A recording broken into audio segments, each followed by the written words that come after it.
एक बहुत कंजूस आदमी था। गंगा जी नहाने नहीं जाता था इसलिए कि कहीं पंडित कुछ मांग ना ले। एक बार गांव के सब लोगों ने कहा कि सुनो जी, माघ का महीना चल रहा है, सब लोग नहाने जा रहे हैं, तुम भी प्रयागराज चले जाओ, नहा एक डुबकी तो लगाओ, सारी जिंदगी होगी तुम गंगा नहीं नहाए। तो सबने जिद की, पत्नी ने भी कहा जाओ। तो वो चुपके से गया। पहले तो देखा कहां भीड़ ज्यादा है और कहां भीड़ बिल्कुल नहीं। तो वो गंगा के किनारे चलता चलता चलता सब जगह भीड़ थी, माघ का महीना था। अब वो चलता चलता शमशान घाट पहुंच गया, यहां भीड़ नहीं है। बोले यहां नहा लो तो यहां पंडा आएगा नहीं, नहीं तो पंडा नहा और पंडा खड़ा, चल निकाल कुछ दे, मेरे हाथ से पूजा करा, चल।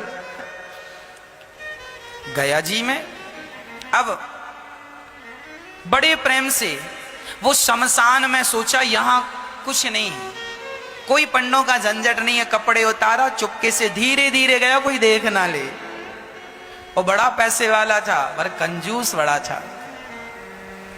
तो शमशान में जाके डुबकी गंगा जी में लगाया और भगवान शंकर तो शमशान में ही विराजते हैं। शंकर जी को लगा जरा आज इसके साथ थोड़ा खेला खेली कर लें। तो भगवान शंकर ही पंडा बन के आ गए। जैसे ही वो डुबकी लगाया और डुबकी लगा के ऊपर उठा तो शंकर जी खड़े, हाँ यजमान जी निकालो। अब वो घबरा गया, अरे तुम कहां से आ गए? अरे बोले हमारा ये ठेका है, यहां जो भी नहाता उससे हमें ही वसूली करनी होती है, चलो ले आओ। नहा लिया आपने, लाओ। अरे हम इसीलिए तो नहाए शमशान में कि कुछ देना ना पड़े। ना ना, यहां तो देना ही पड़ता, शमशान ही, यहां से तो बच के कोई जाता नहीं।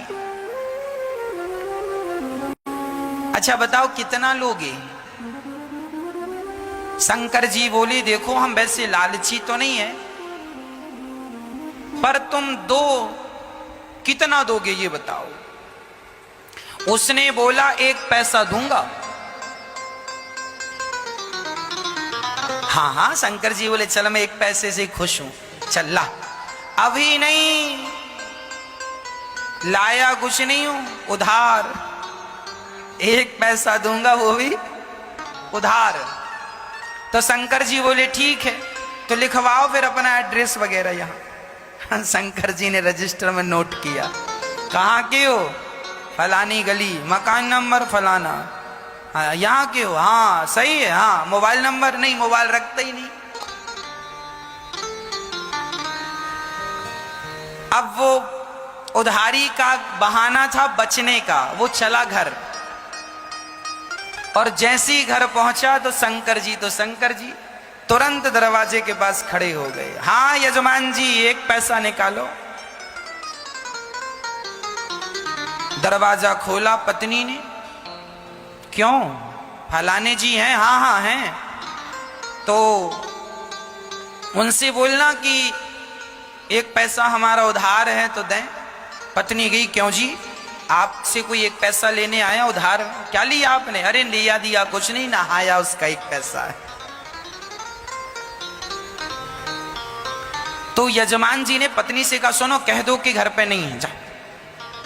अब पत्नी गई, बोले मैं अभी तो कह के आई हूं कि घर। अरे कह देना मैं भूल गई थी। अच्छा पत्नी गई, सुनो जी महाराज हमारे पति तो घर पे है ही नहीं, कहीं गए। अच्छा कोई बात नहीं, जब तक नहीं है तब तक तुम जो बनाई हो सो दे दो, हम खाएंगे, इंतजार हमारा तो कोई है नहीं, यहीं बैठेंगे।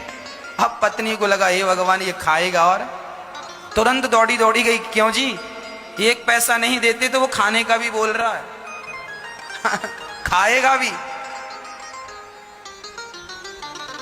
तो यजमान जी बोले अच्छा एक काम करो, बोल दो कि पति की तबीयत खराब है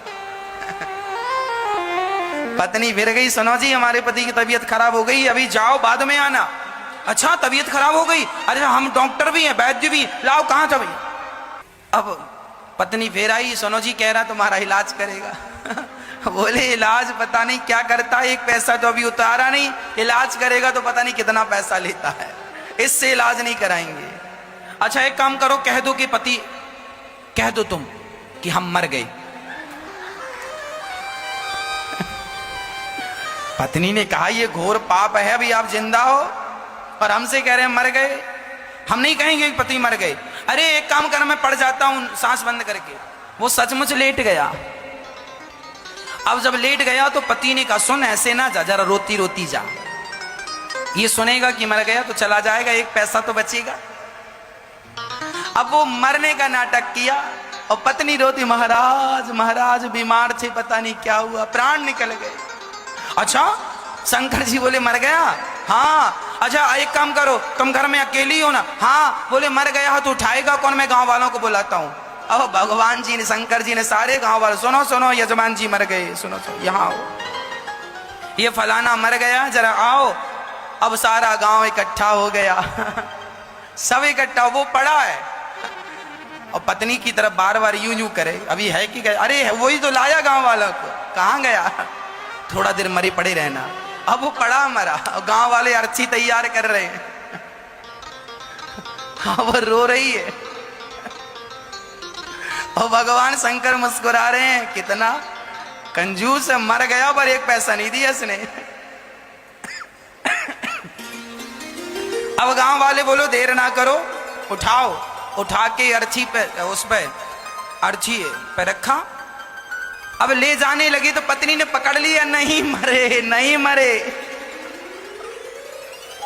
नहीं मरे, मत ले जाओ। अब गांव वाले बोले राम राम, बड़े दुख में इतनी पागल हो गई, कहती है नहीं मरे। हाँ हाँ, दुख में आदमी ऐसी कहता नहीं मरे। अब वो माताएं महिलाएं पकड़ पकड़ के, बहन सब में सब यही कहते नहीं मरे नहीं मरे। तुम सही कह रही हो पर मर गए, अब क्या करोगे? अब उसको पकड़ लिया। अब वो रोती रोती कहे क्यों जी, आप ही क्यों नहीं कह देते हम नहीं मरे? अब गांव की महिलाएं उसको बिठाए और बढ़िया कह रही हैं सुन, सब ऐसे ही करते हैं, जब जिसके घर ऐसा होता ना, तू सच भाव में डूब रही है, मर गए हैं तो तुझे विश्वास नहीं हो रहा, सबको ऐसे ही लगता, किसी को विश्वास होता ही नहीं। अरे हम मजाक नहीं कर रहे, वो नहीं मरे। क्यों जी, आप ही क्यों नहीं कहते कि हम नहीं मरे? पर वो काहे को कहे कि मैं नहीं मरा? उसे लग रहा था कि ये कब जाए और कब मैं उठ के बैठ जाऊं। पर शंकर जी आगे आगे। अब गांव वाले लेके चले। अब ये पत्नी बड़ी परेशान है, भगवान सचमुच ना फूक दें लोग। अब वो शमशान तक पहुंच गया, लेटा लेटा सांस रोक के धीरे धीरे सांस लेता। चिता सजाई गई और चिता पे रखा गया, फिर भी उसने नहीं कहा कि मैं नहीं मरा। तब शंकर जी ने कहा यजमान जी अब आग लगाने का नंबर है, अब मौका नहीं मिलेगा, अब बताओ लगा दें? फिर भी वो आंख ना खोले। तब शंकर जी समझ गए एक नंबर का कंजूस है ये। तब शंकर जी बोले अच्छा, मैं किसी के भांग धतूरा से प्रसन्न होता हूं, आज मैं तेरी कंजूसी से प्रसन्न हो गया। चल बोल तुझे क्या चाहिए, क्या चाहता है? तो उठ के बैठ गया। बोले देना ही है तो कुछ मत दो, जो एक पैसे को कहा था वही छोड़ दो, वही छोड़ दो। शंकर जी ने कहा जा छोड़ा। वो अपने घर चला गया शंकर जी। तब से शंकर जी को भोला भंडारी कहने लगे, बड़े भोले हैं शंकर जी। उसको भी मिल ही गए